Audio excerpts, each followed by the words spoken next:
Então, irmãos queridos, hoje nós iniciamos o ponto 8 do capítulo 1 da Escritura Sagrada, da Confissão de Fé de Westminster, que diz o seguinte, ponto 8. O Velho Testamento em hebraico, língua vulgar do antigo povo de Deus, e o Novo Testamento em grego, a língua mais geralmente conhecida entre as nações no tempo em que ele foi escrito, sendo inspirados imediatamente por Deus e pelo seu singular cuidado e providência conservados puros em todos os séculos, são por isso autênticos e assim, em todas as controvérsias religiosas, a Igreja deve apelar para eles como para um supremo tribunal. Mas, não sendo essas línguas conhecidas por todo o povo de Deus, que tem direito e interesse nas Escrituras e que deve, no temor de Deus, lê-las e estudá-las, esses livros têm de ser traduzidos nas línguas vulgares de todas as nações aonde chegarem, a fim de que a palavra de Deus, permanecendo nelas abundantemente, adorem a Deus de modo aceitável e possuam a esperança pela paciência e conforto das Escrituras. Então, queridos, primeira coisa a observarmos. Presta atenção no que o papai está falando. Um breve esqueleto do conteúdo que nós vamos fragmentar o conteúdo desse ponto da confissão de fé para entendermos exatamente cada verdade que está sendo tratada ali.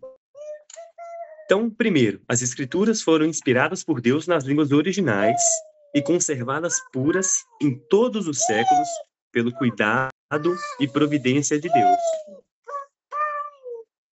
As Escrituras, em seus escritos originais, devem ser utilizadas para resolver todas as controvérsias religiosas da Igreja. 3. As línguas originais não são conhecidas por todos. Isso também é uma constatação. 4. O povo de Deus tem direito e interesse nas Escrituras e deve, no temor de Deus, lê-las e estudá-las, mesmo que não no original. 5. Por isso, as Escrituras devem ser traduzidas para as línguas vulgares das nações em que chegarem. E 6. O povo de Deus, por meio das Escrituras, deve adorar a Deus de modo aceitável e possuir a esperança pela paciência e conforto das Escrituras. Então, basicamente, são 6 pontos que esse texto do ponto 8 da Escritura Sagrada nos traz. E nós vamos aprofundar em cada um deles, também de forma mais objetiva. Então, primeiro, quanto à inspiração das Sagradas Escrituras. As Escrituras, queridos, foram inspiradas por Deus nas línguas originais. Isso é óbvio, né? Parece um pouco óbvio. O que nós temos hoje são traduções. A escrita original mesmo se deu em outras línguas. Jesus não era brasileiro. E em Mateus 5,18 diz, porque em verdade vos digo que até que o céu e a terra passem, nem um jota ou um tio se omitirá da lei, sem que tudo seja cumprido. Então, a lei de Deus, como nós cantamos, ela é perfeita.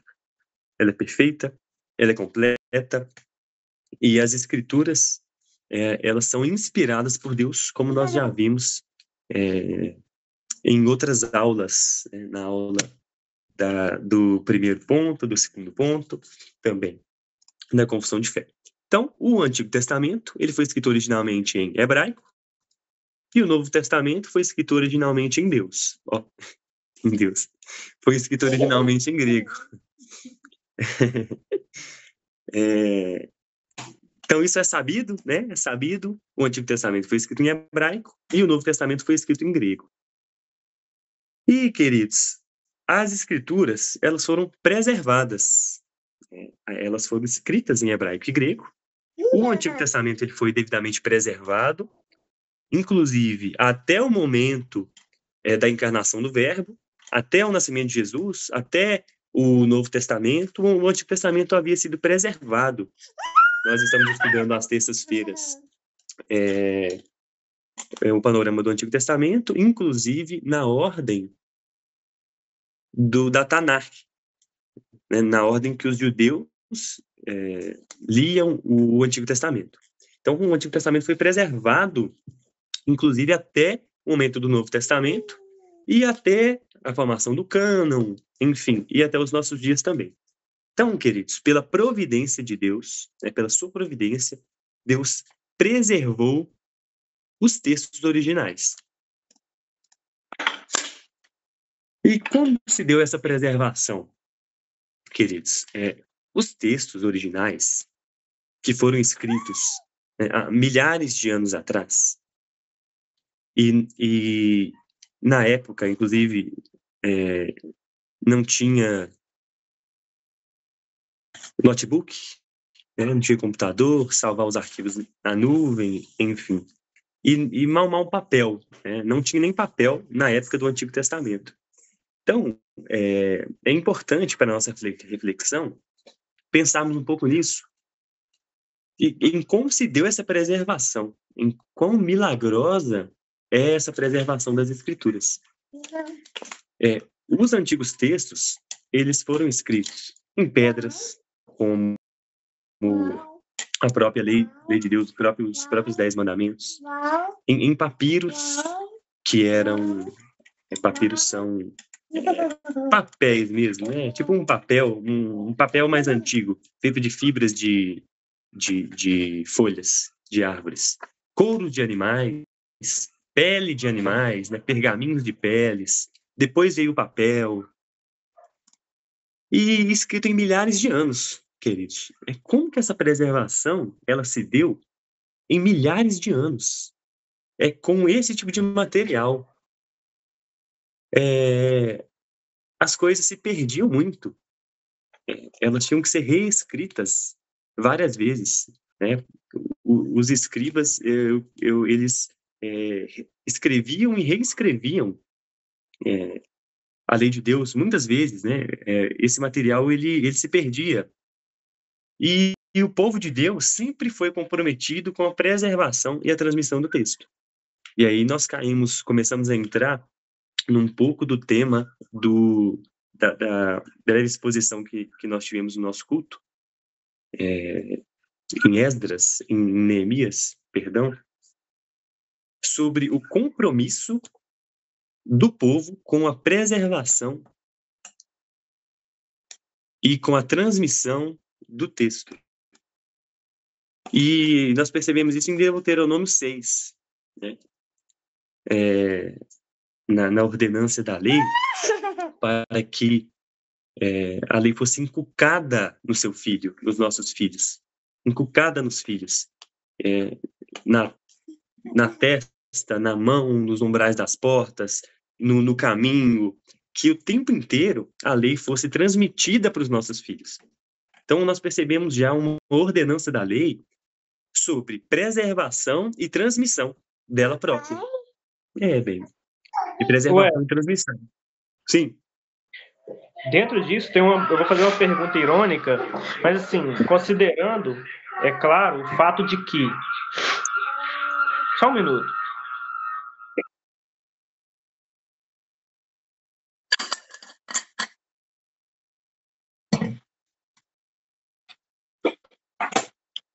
Fazendo primeiro uma consideração para a ironia não ficar, depois não parecer que é uma pergunta. Mas assim, olha só como que Deus conserva sua palavra. Melhor, olha só como que Deus conserva a maneira com que Ele quer transmitir sua mensagem. A Bíblia é um livro muito pequeno, considerando o tempo que ela abrange, o período que ela abrange. Ela abrange desde o início da história da humanidade até 2000 anos atrás, que é o ápice, né, da sua da revelação. Da revelação. O ponto central da história, né? Então, ou seja, de 2000 anos para cá não tem nada escrito, mas de 2000 anos para trás, seja o período que for, é pouca coisa Extremamente pouca coisa. Mas aí, olha só o que você disse, que a Bíblia foi preservada em papiro, pele de animais, pedras, né? Por quê? A pergunta irônica é por quê? Deus não é Deus? Ele não fala? Ele não envia profetas? Ele não envia anjos? Ele não fala com a própria boca? Por que não chegou, por exemplo, na época de Jesus e ele não apareceu e falou: agora escreve tudo de novo aí, porque eu sei que não deu para conservar, eu sei que se perdeu com o tempo, que as pessoas não usam esses argumentos, né? Se perdeu, alguém corrompeu. Não existe isso, porque Deus tem preservado, né, a sua palavra, e chega no tempo presente, o próprio Jesus diz que a palavra está correta, ele confirma a palavra que eles tinham na época. Mas o que Jesus diz? Que ele não confirma, não aquilo que eles transmitiam verbalmente, oralmente, mas ele confirma o que está escrito. Você vai ver Jesus o tempo todo falando: não está escrito? Não está gravado? Não lestes assim? Essas são frases comuns que você ouve Jesus falando. Eu acho incrível isso, sabe? E não é uma coisa que é pouco considerada por quem acredita em revelações. Eles não consideram dessa maneira, não consideram o livro como o mais importante ou como o único importante, porque não consideram isso que a gente está dizendo, né? Como que a preservação do livro é importante para Deus, como que Deus acha importantíssimo e como que ele garante essa preservação, que é o que nós vamos ver, né, na verdade, no último ponto da aula sobre da Escritura Sagrada, nós vamos falar sobre a preservação, né, da Escritura e do sentido da Escritura. Pois é, hoje nós vamos adiantar alguma coisa nesse sentido, e é exatamente isso. Nós podemos chamar essa doutrina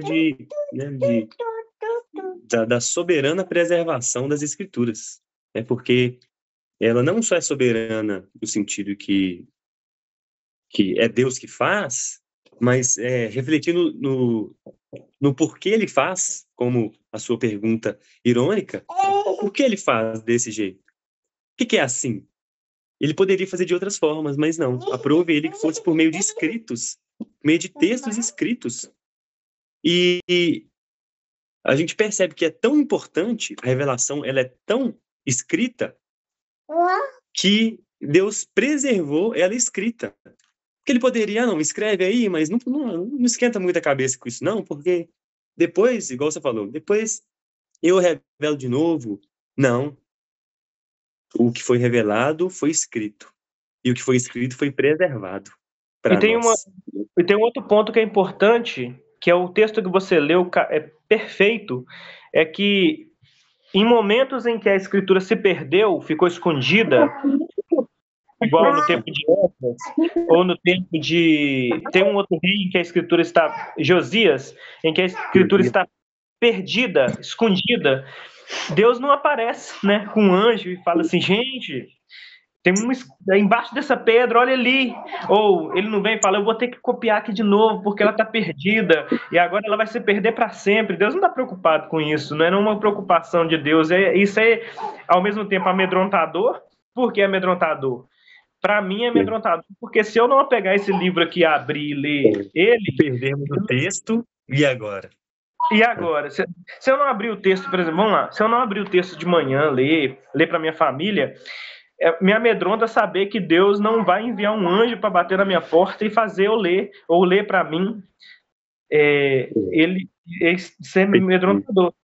Ao mesmo tempo, é satisfatório saber que Deus preserva o livro e preserva em nossos corações, né, o desejo de ler. Porque no tempo de Josias o livro estava perdido, então Deus fez uma maneira de se achar naquele tempo.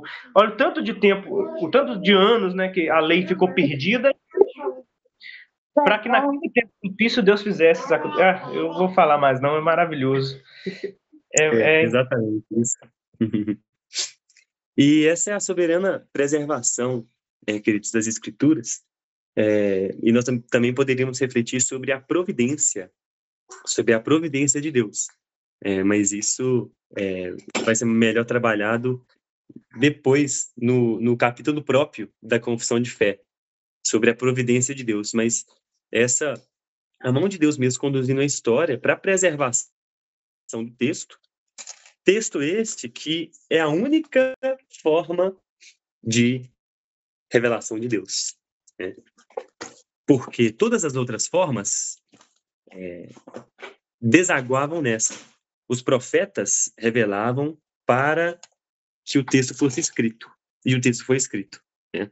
Então, Deuteronômio 31, 26 diz o seguinte: tomai este livro da lei e ponde-o ao lado da arca da aliança do Senhor vosso Deus, para que ali esteja por testemunha contra ti. Uma ordenança de que o texto fosse posto num lugar não só de honra e centralidade no tabernáculo, mas para que ali ele estivesse por testemunha, para que ele fosse consultado amplamente, para que ele fosse lido amplamente nas reuniões solenes. Esdras 7:6 diz que este Esdras subiu de Babilônia e era escriba hábil na lei de Moisés, que o Senhor Deus tinha dado. Ele era escriba hábil na lei de Moisés. E a lei de Moisés foi a lei que o Senhor deu, a lei que o Senhor tinha dado. É que o Senhor Deus de Israel tinha dado. E segundo a mão do Senhor, seu Deus, que estava sobre ele, o rei lhe deu tudo quanto pedira. É o restante do texto. Então, Esdras, ele era escriba hábil na lei de Moisés. Então, nós percebemos a função dos escribas aí em Esdras. Um escriba, ele era exatamente essa pessoa capacitada e vocacionada na lei que o Senhor Deus deu para preservação, para reescrita e preservação da lei. E Esdras é um grande nome, né? Como nós vimos no texto do nosso culto de Neemias. Então, queridos, quanto à preservação das escrituras, que nós já vimos na própria escritura, como ela é importante e fornecida pelo próprio Deus. Olha, queridos, nós temos a preservação do Antigo Testamento, como que ela se deu. Isso a título de curiosidade para nós. Nós vamos entrar um pouco na crítica textual, bem superficialmente, e com boas informações. E talvez vocês não saibam. A base hebraica do Antigo Testamento, que nós temos hoje, inclusive, do texto da Reforma, ela vem do texto massorético. E o texto massorético ele foi padronizado por estudiosos judeus, né, os massoretas, entre o século 6 e 10, século 6 e 10, depois de Cristo.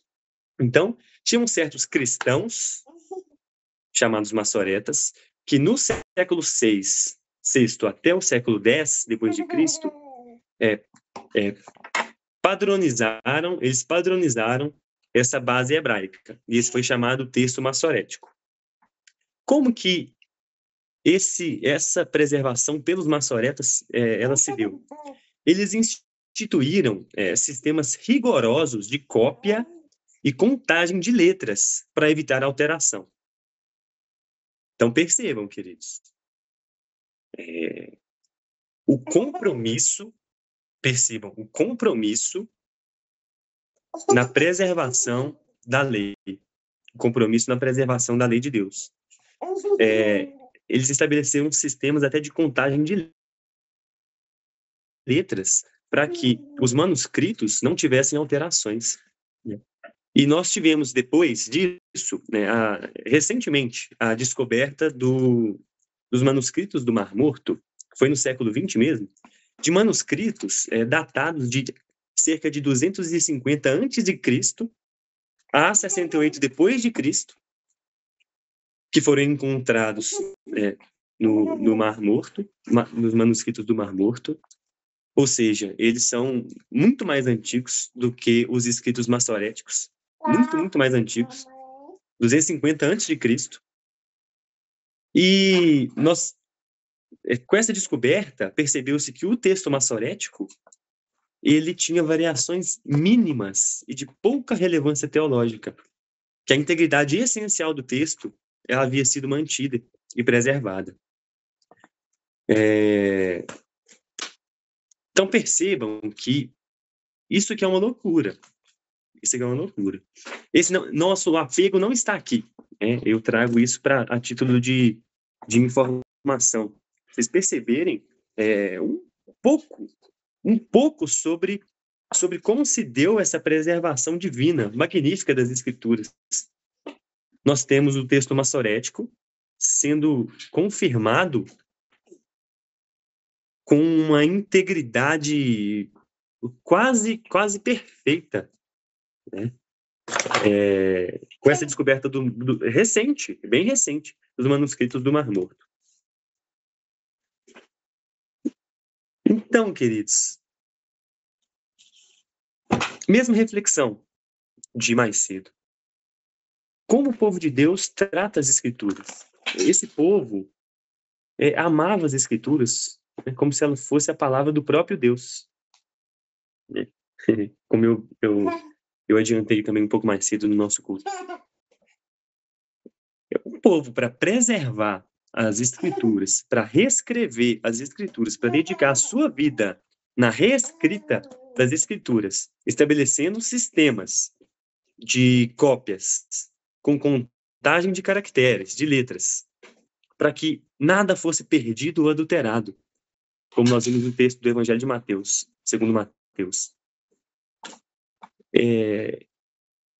Que apreço pelas Escrituras esse povo tinha para estabelecer todo esse cuidado e essa forma para preservação. De fato, as Escrituras elas são tratadas como a palavra de Deus, como aquilo que há de mais magnífico. Nós já tratamos sobre isso, mas me veio agora à mente, quando nós temos um pronunciamento oficial do presidente da República, todos os jornais vão cobrir, os jornais cobrem. Agora o presidente da República ele vai fazer um pronunciamento especial sobre tal situação. O Donald Trump, o presidente dos Estados Unidos, vai agora fazer um pronunciamento oficial sobre a Lei Magnitsky, sobre guerra, sobre qualquer coisa. O mundo inteiro fica ligado, fica interessado em saber o que é. E isso tudo nem se compara, queridos, com a palavra do próprio Deus. A palavra do próprio Deus, o próprio Deus criador de tudo, se revelando para nós. E como nós tratamos as Escrituras, né? Não como esse povo, como o povo de Deus, não como quem deve, pela providência do Senhor, preservar as Escrituras. Né? A pergunta que eu fiz também mais cedo. Se a preservação das Escrituras dependesse do nosso compromisso e do nosso apreço a elas, as Escrituras seriam preservadas? Se dependesse de mim, queridos, não seria. Infelizmente. Tá em humilhação. Wesley, verdade, isso aí é verdade plena. Se dependesse de nós, nós nos envolvemos tão mais seriamente com outras coisas. Nós damos valor e damos mais seriedade, tratamos com mais seriedade, preservamos até outras coisas mais do que preservamos até as próprias Bíblias que temos, né? Enfim, na verdade estou falando de mim, né, no meu caso, mas eu acho que tem uma outra questão também que também está dentro desse contexto, que é essa questão do amor por isso aí que você trouxe. Poucas pessoas que entram na história da igreja e percebem a mão de Deus e como a providência trabalhou para preservar as Escrituras, porque de fato Deus ama a Escritura dele, porque é a palavra dele. Jesus ama a Escritura dele, que é a palavra dele, né? E aí entra essa pergunta aí que é maravilhosa. Nós damos tanto valor para a palavra de Deus assim, nós valorizamos ela como se fosse o pronunciamento do Deus eterno, Criador dos céus e terra e tudo que existe, como ela deve ser. Agora vem um cara nessas igrejas aí pentecostais, né, a gente não pode nem chamar isso de igreja, e começa a falar profecias e as pessoas levam muito a sério, e levam a sério mesmo, e o cara começa a falar um monte de besteira, e assim, já é besteira o cara virar e falar, eis que eu trago uma mensagem de Deus que ele falou, isso já é ridículo, já é ofensivo. Mas aí o cara ainda fala heresias contrárias às escrituras, e as pessoas louvam, aplaudem, dão glória a Deus, e falam que isso é de Deus. E mais ridículo ainda é os caras que falam em línguas, né, aquela baboseira toda,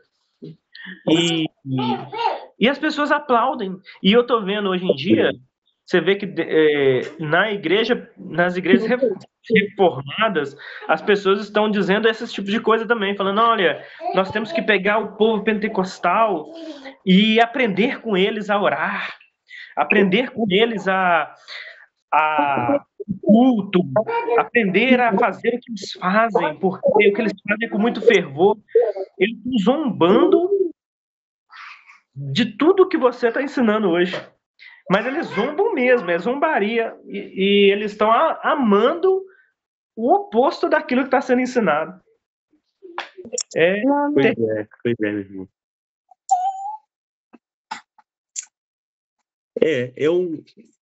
Nós aprendemos também em outras aulas, né? Nós naturalmente desprezamos mesmo, né, as escrituras e desprezamos Deus, né? Porque o nosso coração está totalmente voltado à rejeição de Deus e à desobediência, né? Porque lógica mesmo não há, né? A gente está refletindo que logicamente a palavra do próprio Deus é aquilo que há de mais magnífico. Isso deveria nos fazer desejar, ansiar, não levantar da cama sem antes meditar nas escrituras, mas não.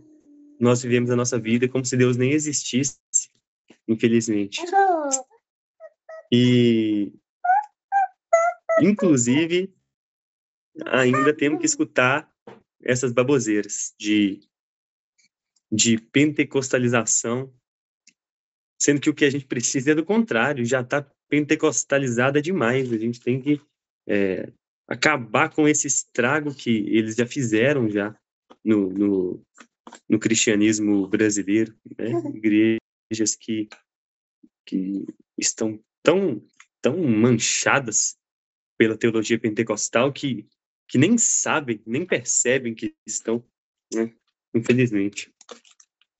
Então, queridos, assim se deu a preservação do Antigo Testamento, né? De forma bem breve. Nós temos o texto principal, o texto que é principal para a formação do cânon do Antigo Testamento é o texto massorético, foi preservado de forma milagrosa e confirmado também por outros pergaminhos, especialmente do Mar Morto, que são datados de bem antigos, muito, muito antigos mesmo, e confirmam com uma precisão estranha, né, milagrosa mesmo, do texto do Antigo Testamento. O texto do Novo Testamento, ele tem como base o texto recebido, o texto receptus. Essa que é a base dele. Ele foi compilado no século XVI, com base nos manuscritos gregos bizantinos. Olha aqui. Você conhece os manuscritos bizantinos, filha? Ele foi compilado no século XVI, época da Reforma Protestante, com base nos manuscritos gregos bizantinos disponíveis. E, além do texto recebido, há também outros textos. Tem o próprio texto bizantino e o texto crítico para a formação do Novo Testamento. Até o século XVI, especialmente, nós tínhamos o texto recebido. E esse foi o texto que os reformadores utilizaram, né? A maioria das diferenças entre esses textos gregos, entre o Receptus, o bizantino, o texto crítico, elas são pequenas e nenhuma afeta doutrinas fundamentais. Nós até temos, sim, algumas alterações entre esses textos relevantes do ponto de vista da curiosidade, mas quanto a afetar doutrinas fundamentais das Escrituras, isso não acontece, nem com o texto crítico. Os próprios reformadores, eles viram a grande mão providenciadora de Deus na preservação do texto recebido, dos textos bizantinos.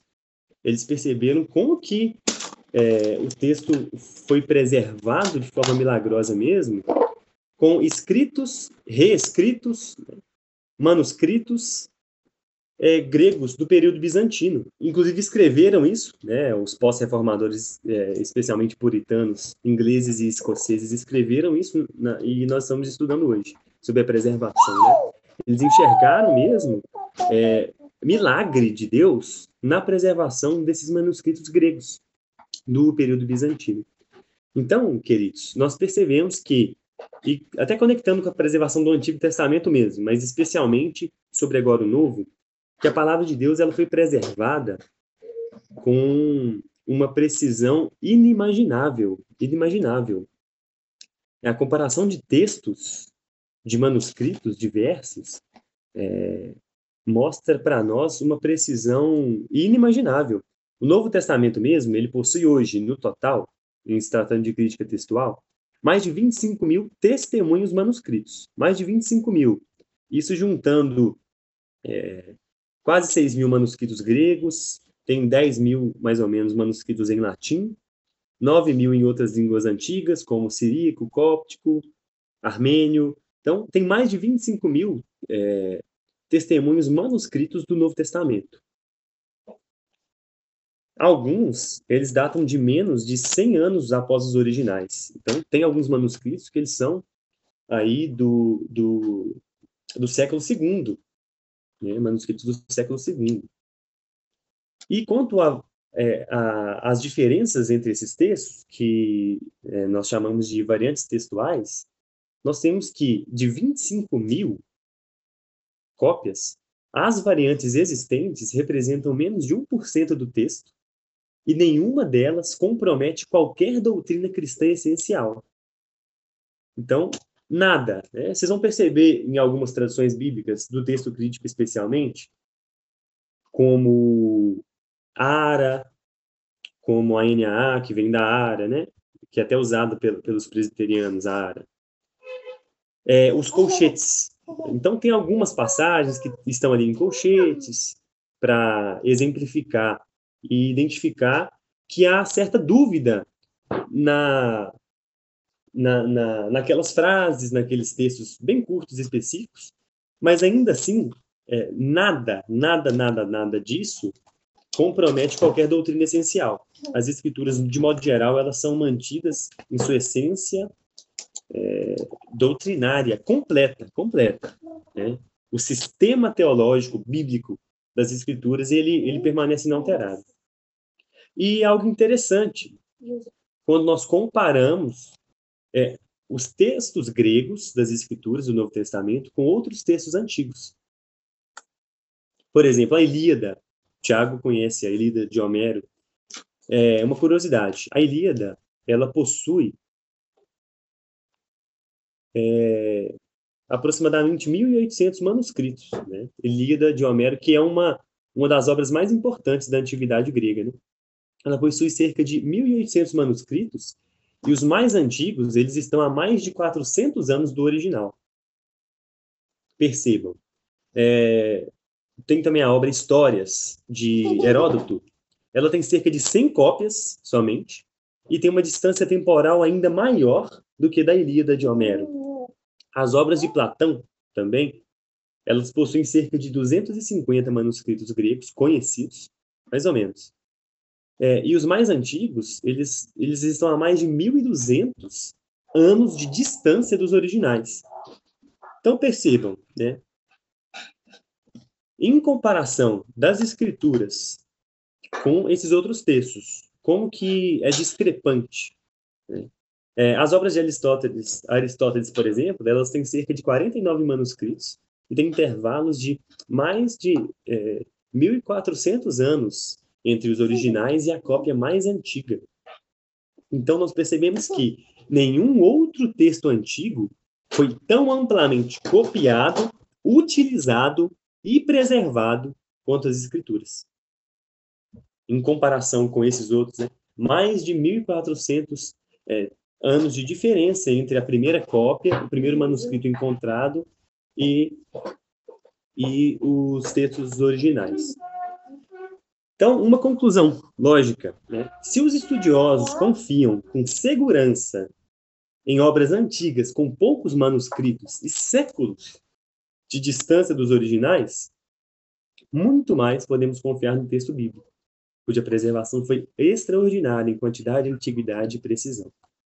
Vocês não vão ver ninguém duvidando do texto de Aristóteles. Ninguém. Você não vai ver ninguém falando, não, esse texto não foi Aristóteles que escreveu, isso é um texto falso, porque esses manuscritos utilizados para a formação dos escritos de Aristóteles, eles têm mais de 1.400 anos dos originais. Esses textos foram adulterados, não foi Aristóteles que escreveu. E não, nós não percebemos que isso não acontece. Na verdade, eles são aceitados. E as escrituras, que muito mais, né, foram preservadas. Essa preservação foi extraordinária em quantidade de manuscritos, em quantidade de cópias, e a antiguidade dessas cópias, nós temos manuscritos do século II encontrados, isso eu estou falando do Novo Testamento, né? E precisão, que as variantes textuais são irrisórias e não comprometem mesmo o texto completo das Escrituras. Tem outra questão também, só encaixando no que você falou, o Wesley, é que ninguém também pega Platão, apesar de as pessoas não gostarem do que Platão escreveu e respeito só a doutrina, né, a filosofia, né, de Platão. Apesar da pessoa não gostar, ela gosta sim da pessoa, gosta da história por trás e não fica e cita, né? As pessoas citam. E apesar de pessoas não concordarem um pouco com a filosofia com uma ou com outra, mas de maneira geral as pessoas gostam, acham interessante e contam essas histórias, são maravilhadas, porque faz parte da história humana, né? Faz como a Ilíada e Homero. A Ilíada e a Odisseia, as pessoas, apesar de não aprovarem algumas coisas dentro da história, né, elas gostam de usar aquela frase, né, o homem a seu tempo, e acham maravilhoso aqueles grandes heróis, né, da Ilíada, os grandes heróis da Odisseia, né, então eles acham maravilhoso e pegam ensinamentos. Agora, quando você vai falar da Bíblia, as pessoas detestam. Não, foi por homens. Elas até gostam um pouco de Jesus, até entender o que Jesus está dizendo de fato. Elas gostam do que Jesus está ensinando, até quando elas entendem o que Jesus está ensinando. Aí elas começam a falar que tem que ter alguma adulteração, que o texto não dá para confiar. E tem gente que ainda fala assim que se você ficar lendo demais a Bíblia, você fica doido. É claro que esse é um argumento fraco, né? Mas os intelectuais acham a Bíblia um livro infantil, um livro tolo, né? Você vê como é que é a discrepância entre...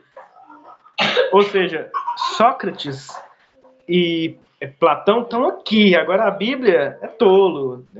Você tem que baixar o nível dela, né? Está havendo muito mais... Isso nós estamos falando do âmbito material. Materialmente, há muito mais motivos para crer nas escrituras, na preservação delas, do que nos escritos de Aristóteles, Platão, Homero, Heródoto. tem muito mais provas materiais para acreditar neles como verdadeiros do que outros, mas assim, mesmo assim, a Bíblia não interessa. O que eu queria pontuar é que não interessa o quanto de argumento que você traga a respeito da Bíblia, da sua construção maravilhosa, como já foi dito aqui.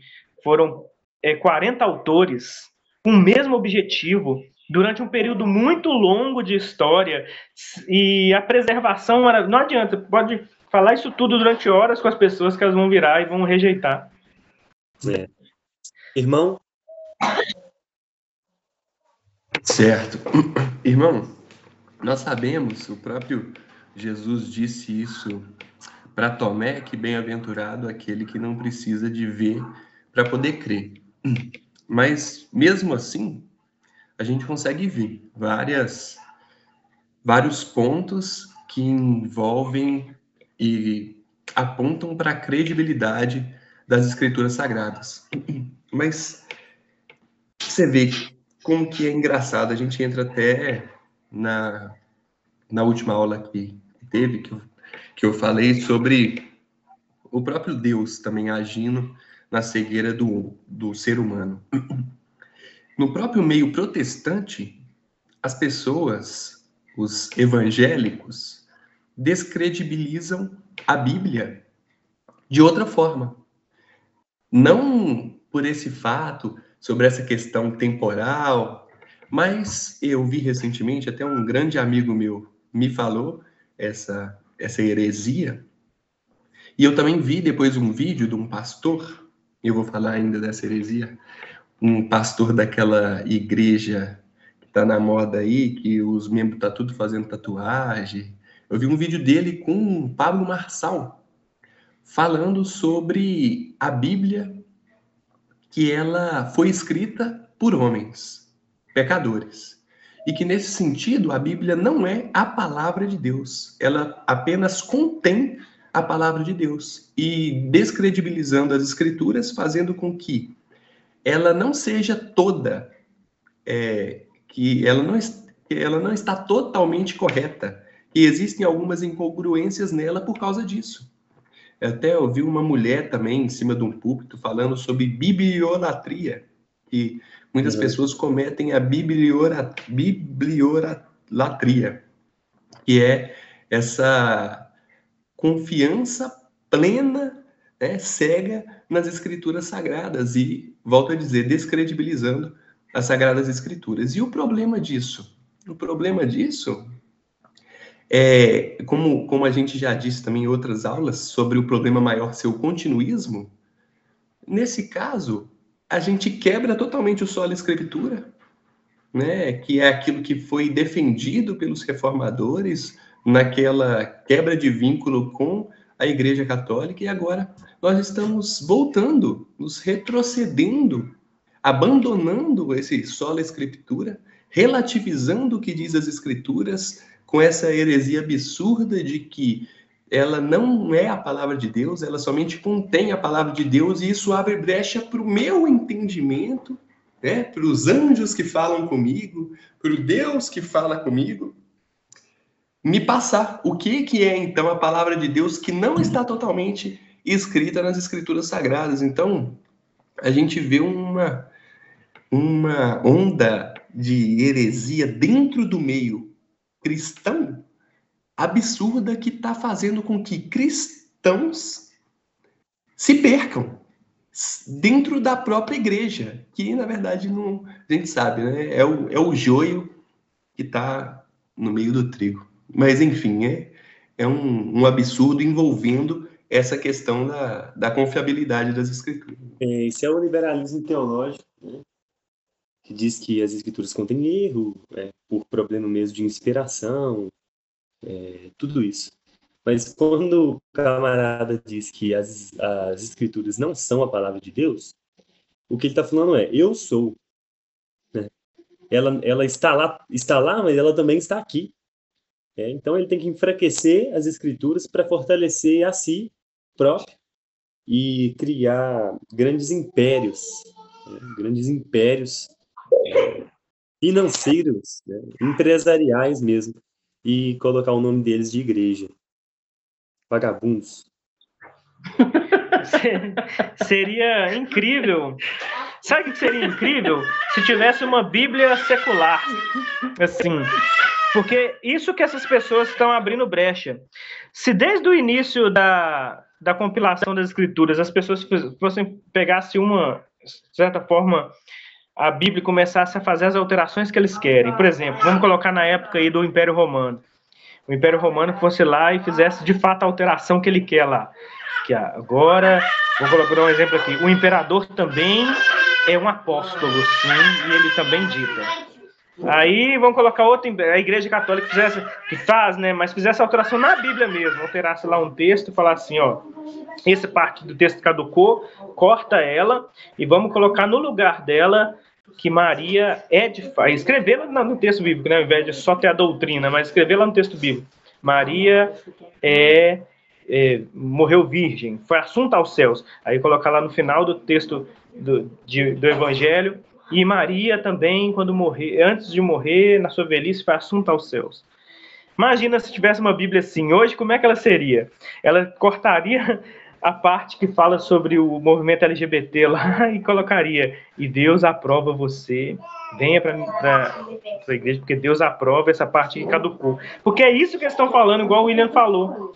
É isso que eles fazem. Quando eles dizem assim, a Bíblia contém erros porque foi escrita por pecadores, quais erros contém? Só erros modernos. Só erros que atingem o ambiente secular hoje, do nosso século. Então a Bíblia, se ela não atingir os movimentos do nosso século, se ela atingir os movimentos do século XVI, ou os movimentos da Revolução Francesa, tudo bem, eles têm que permanecer porque a Revolução Francesa foi de fato ruim. Aí eles falam assim, né? Mas o nosso movimento não, o nosso tempo é o tempo de agora. Nós temos que... Esses homens erraram quando eles falaram do nosso século. É isso que é o ponto. Assim que eles mexeriam na Bíblia hoje, se eles pudessem, né? É isso que é a grande questão. Exatamente. Então, queridos, avançando para o fim da nossa aula,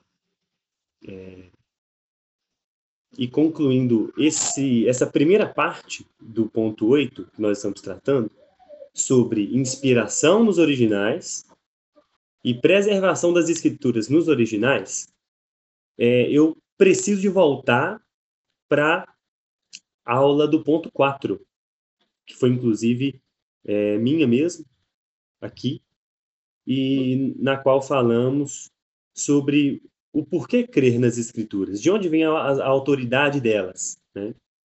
Apesar de isso tudo ser maravilhoso, temos várias provas materiais da preservação das escrituras, mais do que de outros textos gregos, especialmente sobre o Novo Testamento, falando, não é por isso que nós cremos, que nós devemos crer. Nós não devemos crer por isso, apesar de serem bons indícios, sim, da preservação das escrituras. Então, quem não assistiu ainda a aula sobre o ponto 4, pode voltar, ela está no YouTube aí. Nós não cremos por isso. Não é isso que nos faz crer, né? E avançando só para mais um ponto, antes de concluirmos essa aula, que será dividida também para o domingo que vem, a parte final do texto da confissão, nós trataremos no domingo que vem. Nós temos, então, inspiração das escrituras nos originais, preservação magnífica, espiritual e milagrosa delas, e nós temos um próximo ponto que é as escrituras nos idiomas originais serem absoluta regra de fé e apelo final em todas as controvérsias. Ora, considerando que a inspiração foi feita nas línguas originais, as línguas originais são fonte segura e confiável para solucionar todas as controvérsias. Isso é óbvio. Mas isso colide com os cristãos brasileiros, ou americanos, ou europeus, ou de qualquer outro lugar do mundo que não conhece as línguas originais nativamente. Mas e as traduções? Elas não são confiáveis? Então, é fato que os originais são confiáveis, certo? A inspiração se deu originalmente em hebraico para o Antigo Testamento e em grego para o Novo Testamento. E eles são confiáveis. Se você for para os originais, você vai ter as escrituras como elas foram escritas. Mas agora, e as traduções? Elas não são confiáveis? O que vocês me respondem sobre traduções e versões? Sobre confiabilidade, segurança, enfim. Um dos argumentos que eu disse na minha fala anterior, que é uma heresia, que as traduções estão erradas exatamente por isso. A Bíblia é errada porque as traduções estão erradas, porque foram traduzidas por homens que cometem erros. Então, eles colocam também em xeque a tradução para descredibilizar as escrituras. Mas se fosse só as traduções, maravilha. Se a pessoa então aprender a ler o hebraico e o grego, que ela tinha as escrituras sem a tradução na sua língua matriz, né? Mas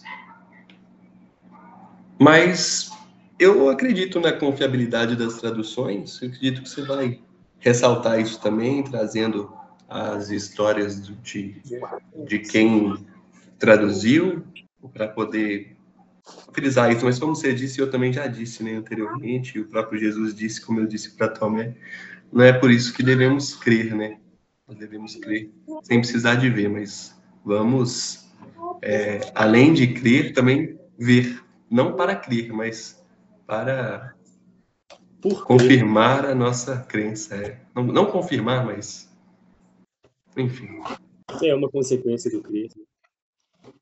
Queridos. O que a confissão afirma? Que os originais são fonte fiel de solução de controvérsias.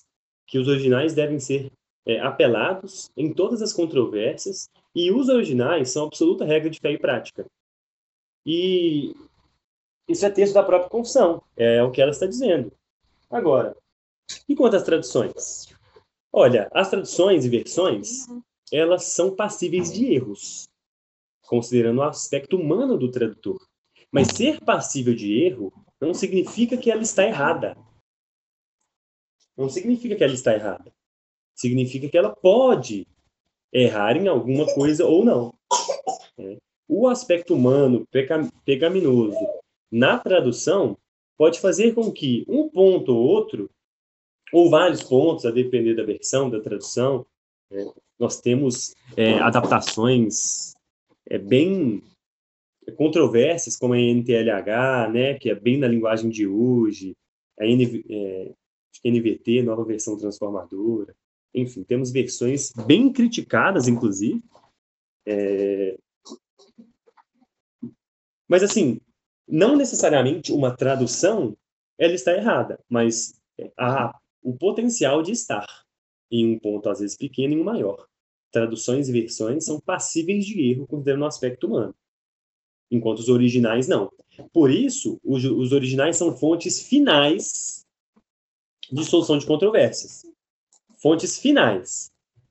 Se a tradução tiver algum ponto de controvérsia, os originais serão fonte para a solução desse problema e dessa controvérsia quanto à tradução. Certo? E por esse motivo que está aí o texto da confissão, e que os reformadores só aceitam traduções ou versões diretamente do original, diretamente das fontes primárias, certo? Enquanto a Igreja Católica, ela adota como versão oficial a Vulgata Latina, de Jerônimo, e ela tem os acréscimos dos apócrifos. E aí, quem não assistiu a aula sobre os apócrifos, foi uma aula do William Christian, está no YouTube também, sobre o ponto 3 do capítulo 1. Então, até as traduções católicas, elas costumam vir da Vulgata Latina. Outras traduções católicas, elas são traduções do latim, que foi uma tradução de Jerônimo dos textos originais. Os reformadores dizem, não, Os textos originais são inspirados. Eles têm que ser fonte final de controvérsia. Então, as traduções que aparecem, e nós vamos tratar dela na aula da semana que vem, sobre as traduções nas línguas vernaculares, nas línguas vulgares, perdão, elas vêm diretamente do original, das fontes primárias, e não das fontes secundárias, como acontece com as traduções da própria Igreja Católica. É por isso que os originais devem ser consultados. E aí, Isaías 8:20 diz: à lei e ao testemunho. Se eles não falarem segundo esta palavra, nunca verão a alva. Quanto à solução de controvérsias, né, à lei e ao testemunho da lei. A única forma de solução de controvérsias é indo para as Escrituras, para a lei, para a confiável palavra inspirada. E como eu disse, replicando aí o texto da confissão, os originais são essa fonte final, certo? Então as traduções, elas são sim confiáveis, como nós vamos ver na semana que vem, especialmente, tratando das traduções e versões. Mas caso haja alguma falha, alguma controvérsia das próprias traduções e versões, né, os originais, eles devem ser fonte final de resolução desses conflitos. Nós temos o texto de Atos 15, do 14 ao 18, que foi o primeiro concílio de Jerusalém. Diz o seguinte: Simão relatou como primeiramente Deus visitou os gentios para tomar deles um povo para o seu nome. E com isso, concordam as palavras dos profetas, como está escrito: depois disso voltarei e retificarei o tabernáculo de Davi, que está caído. Levantá-lo-ei das suas ruínas e tornarei a edificá-lo. Para que o restante dos homens busque o Senhor e todos os gentios, sob os quais o meu nome é invocado, diz o Senhor, que faz todas essas coisas. Conhecidas são a Deus, desde o princípio do mundo, todas as suas obras. Então, o texto que Lucas escreveu sobre o primeiro grande concílio de Jerusalém, em que a situação que o apóstolo Pedro expõe, e ele evoca os profetas. Ele diz: e com isso concordam as palavras dos profetas, diz o versículo 14. Então, os originais são fonte de resolução de conflitos. E o próximo ponto, que nós vamos entrar só para a introdução e concluímos na aula da semana que vem, é a continuação do texto da Confissão de Fé, que diz: ora, mas nem todos têm conhecimento das línguas originais. E agora? Nós vamos tornar, então, nós tornaremos, então, as escrituras inacessíveis? Mas o povo de Deus não tem direito? Eles não devem ter acesso às escrituras? Como que esse acesso vai se dar, então? É de maneira terceirizada? É a igreja que media? Como que isso vai acontecer? Né? E o texto da Confissão de Fé ele diz exatamente isso. Ele diz exatamente que nem todos têm conhecimento das línguas originais e, por isso, elas devem ser traduzidas para as línguas vulgares. E esse foi o legado da Reforma. O livre acesso às Escrituras. E aí, na última aula do ponto 7, com o professor William Christian, nós vimos e refletimos sobre o livre exame das Escrituras. E aí nós percebemos que quando a gente trata das Escrituras sagradas, está tudo interligado, né, queridos? Hoje mesmo eu fiz algumas referências a outras aulas, e isso é muito importante. A gente está sempre conectando todo esse conhecimento para a compreensão mesmo do que a Confissão de Fé diz sobre a Escritura Sagrada. Então, o próximo ponto que nós vamos tratar é exatamente adentrando um pouco sobre o livre exame das Escrituras, sobre esse livre acesso, sobre essas traduções e versões para as línguas vulgares dos povos onde as Escrituras são pregadas, né? Como que isso se dá, como isso deve se dar também. Vamos refletir sobre alguns problemas na época da Reforma, da Igreja Católica Apostólica Romana, que foram identificados pelos reformadores. E vamos citar aí, vamos falar um pouco sobre William Tyndale, né? Vamos falar um pouco sobre alguns concílios da Igreja Católica também que aconteceram, sobre traduções, versões, proibições de reprodução e traduções para outras línguas, mantendo sempre a concentração mesmo das escrituras no latim, na mão do clero católico apostólico romano. Então, queridos, encerramos a aula de hoje. Nós refletimos hoje bastante sobre inspiração nos originais, mas especialmente sobre preservação das escrituras, com uma grande aplicação também para o apreço que os responsáveis instrumentos de Deus na preservação das escrituras tinham por ela, especialmente nos conduzindo à reflexão de se temos esse mesmo apreço e amor pelas escrituras. E também vimos um pouco sobre crítica textual, de forma bem superficial, para não crermos por isso, mas para que essas informações elas demonstrem que, de fato, cremos no que deveríamos crer mesmo, né, nas escrituras sagradas.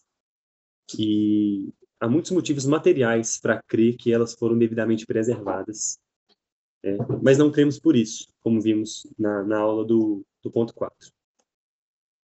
Algum comentário, queridos? Muito boa aula. Eu tenho um comentário, mas eu vou deixar para a semana que vem, porque vai tratar da questão das traduções, né? Aí eu vou deixar para a semana que vem. Muito bom. Beleza, meu irmão.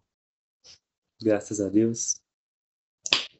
Então, semana que vem, tratamos sobre traduções e acesso, o acesso devido às escrituras também, e como isso se dá e as consequências desse acesso, né? Não sei se vocês perceberam, mas o texto da confissão, ele tem uma certa aplicação no final dele, né? Da consequência do acesso às escrituras. O que o acesso à palavra de Deus causa no crente, é o finalzinho. E então deixamos isso aí para a semana que vem também. E semana que vem nós retornamos tratando disso tudo. Oremos então a Deus. Eu mesmo vou orar, encerrando essa nossa aula. Senhor Deus, glorioso e eterno Senhor. O Senhor significa que o Senhor é absolutamente dono mesmo. E todo o resto, tudo que foi criado te serve. Tudo que foi criado é seu escravo, Senhor. E esse é o nosso estado, inclusive, Senhor, de salvos. Nós não só somos escravos do Senhor como obra das suas mãos e criação para a sua glória, como os ímpios também são, mas agora, tendo sido salvos do nosso pecado, nós somos chamados a te servir, Senhor, com a nossa vida, de forma que o nosso coração e os nossos desejos sejam cativos à sua palavra. Mas Deus, eu sei, e os irmãos também sabem que o pecado, ele é muito poderoso entre nós e nós somos impedidos por nós mesmos de desejar o Senhor, de almejar tê-lo e ser do Senhor plenamente. Nós nos preocupamos com tanta coisa aqui e em detrimento das suas escrituras. Nós rejeitamos, Senhor, com os nossos atos diários as suas escrituras. Negligenciamos a leitura delas, negligenciamos os cultos domésticos, negligenciamos até os cultos solenes em congregação, Deus. Oh, Senhor, o pecado é poderoso, mas nós sabemos que mais poderoso que o pecado e mais abundante que ele é a graça. Sim. As suas escrituras testificam que o Senhor é mais poderoso do que o próprio pecado. E no final do livro da carta aos Romanos, no capítulo 8, diz que nada poderá nos separar, nada pode nos separar do amor de Deus. Nada, Senhor, nem a morte, nem a vida, nem anjos, principados, potestades, Senhor, nem alguma outra criatura, nada nos pode separar do amor de Deus. Então eu clamo ao Senhor que nos santifique a cada dia mais, para que sejamos aquilo que não somos, para que sejamos mais parecidos com Cristo, Filho, o que não somos ainda. Que os nossos desejos sejam moldados de acordo com as Escrituras, e não o contrário, que não sejamos escravos mais dos nossos pecados. Obrigado por essa aula, por esse momento de comunhão e de aprendizado com os irmãos queridos. Que o Senhor abençoe o dia do Senhor, nosso dia, que seja para a sua glória, que o Senhor nos santifique ainda hoje, mas que seja feita a sua vontade, Deus. Nós somos meros servos, meros escravos na sua mão. Que o Senhor nos livre, Senhor, de nós mesmos e do nosso pecado. Eu só oro ao Senhor porque Cristo pagou pelos meus pecados e o Senhor me inseriu nele. Então, por isso, o Senhor ouve a minha oração e ouve, Senhor, a oração dos meus irmãos, da minha família. Obrigado por essa graça infinita. Eu clamo a bênção da tua salvação para os nossos filhos especialmente. Ainda no ventre, os que já estão nascidos, o Senhor proteja-os do mundo, proteja-os do mal. E guarde, Senhor, eles debaixo das tuas asas poderosas. Nós não conseguimos protegê-los, Senhor, do mundo. E nem do nosso próprio pecado, mas o Senhor pode. Obrigado, Senhor, pelo dia de hoje, mais uma vez por essa aula. Sou muito grato por o Senhor ter preservado as suas Escrituras e ter preservado esses irmãos, para que pudéssemos adorar o Senhor em conjunto. Obrigado, Senhor. Como eu disse, nós oramos em nome do teu Filho amado, Jesus. Amém.